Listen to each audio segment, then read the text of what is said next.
Lep pozdrav iz Mariborskega Nabrežja. Moje ime je Valentin Rozman.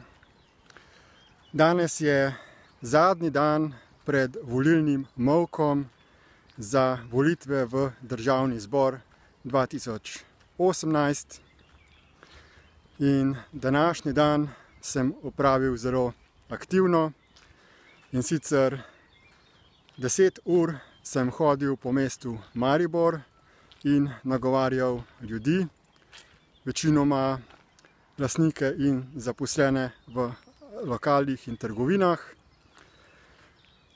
V teh 10 urah sem razdelil 200 vizitk, toliko kot sem jih imel namen podeliti, in pa še nekaj velikih plakatov.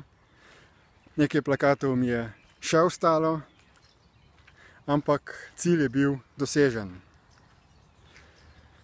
Danes bi pa tudi spregovoril še o eni pomembni tematiki, in sicer o integriteti med politiki.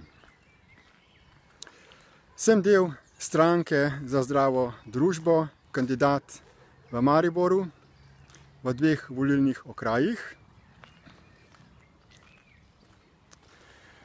In z politiko se ukvarjam že kar nekaj let, v smislu raziskovanja in tudi sodelovanja pri nekaterih političnih projektih, tako v Sloveniji kot na mednarodnem področju. Sem tudi del globalne skupine, kjer proučujemo, kaj je vzrok za to, da razmere na tem svetu niso najbolj idealne in kaj je potrebno storiti za to, da se stvari izboljšajo.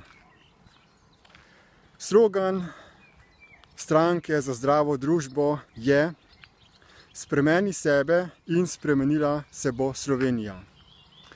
Torej, vesel sem, da sem del stranke, ki daje poudarek na osebni preobrazbi. Veliko ljudi čaka na druge, da bi kaj storili, da bi izboljšali, kažejo s prstom navzven in se ne zavedajo, kako pomembno je, da bi tudi oni sami prevzeli osebno odgovornost in da bi bili aktivni v procesu odločanja. Da bi šli na volitve in saj izrazili svoje nezadovoljstvo, ali pa sedaj, ko imamo res nekaj svežih novih strank, izbrali eno izmed njih. Osebna preobrazba je zelo pomembna.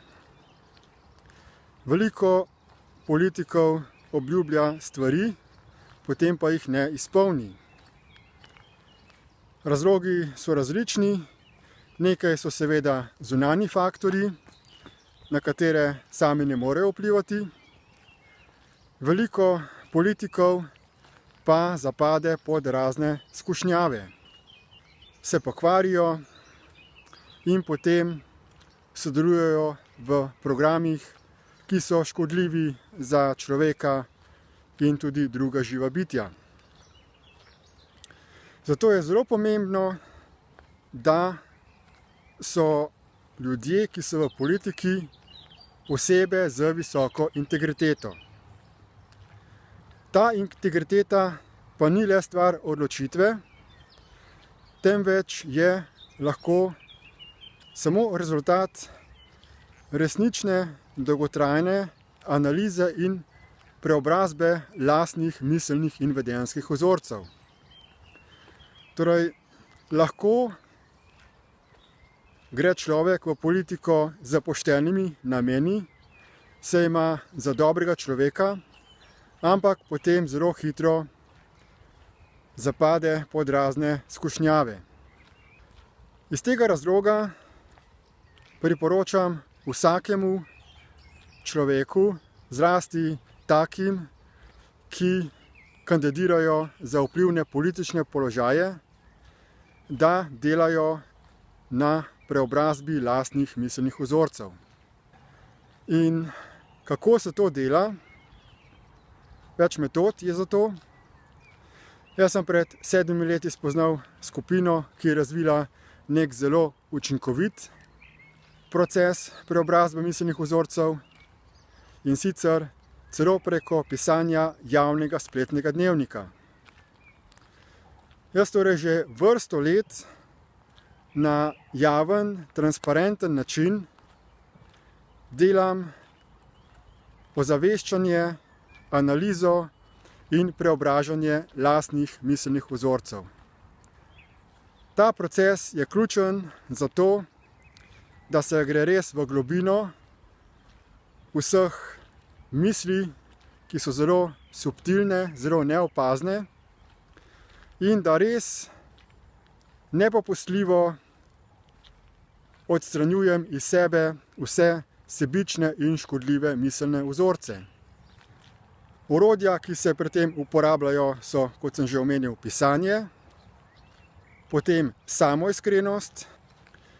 Zelo pomembno je, da človek resnično iskreno ozavešča te misli, da ničesar ne skrivaš pred sabo, da se ničesar ne sramuješ, in potem, da zelo specifično preobraziš te miselne vzorce z uporabo samoodpuščanja. Vsak izmed nas ima moč odpustiti si kakršnekoli škodljive miselne vzorce. Marsikdo je v preteklosti storil nekaj, česar se sramuje, ampak preteklosti ni mogoče popraviti. Lahko pa gremo v spomin iz preteklosti, prevzamemo odgovornost za sodelovanje v tem dogodku, naredimo popravek in se zavežemo, da bomo v prihodnosti v podobnih primerih ravnali drugače.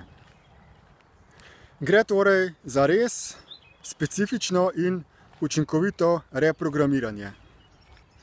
Zato bom tudi osebno se zavzemal za to, da v politiko vnesem to prakso javnega preobražanja lastnih miselnih vzorcev, kar bo dejanski dokaz integritete nekega politika.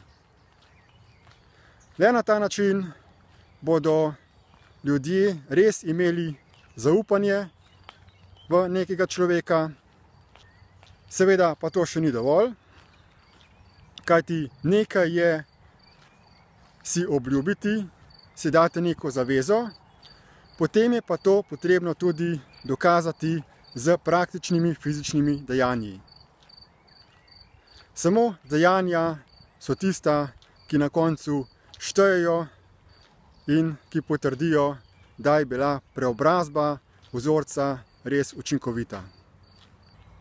Vesel sem, da naša stranka noče kritizirati preteklosti, da noče kritizirati drugih strank, da razumemo, da stvari so take, kot so,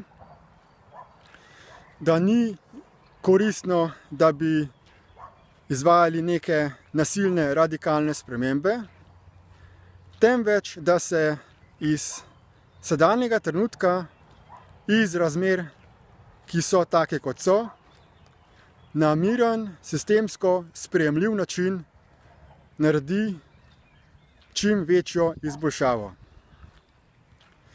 Če ste tudi vi za to, za kar se naša stranka zavzema, za osebnostni razvoj, za miren način reševanja problemov, potem vas vabim, da v nedeljo glasujete za stranko za zdravo družbo.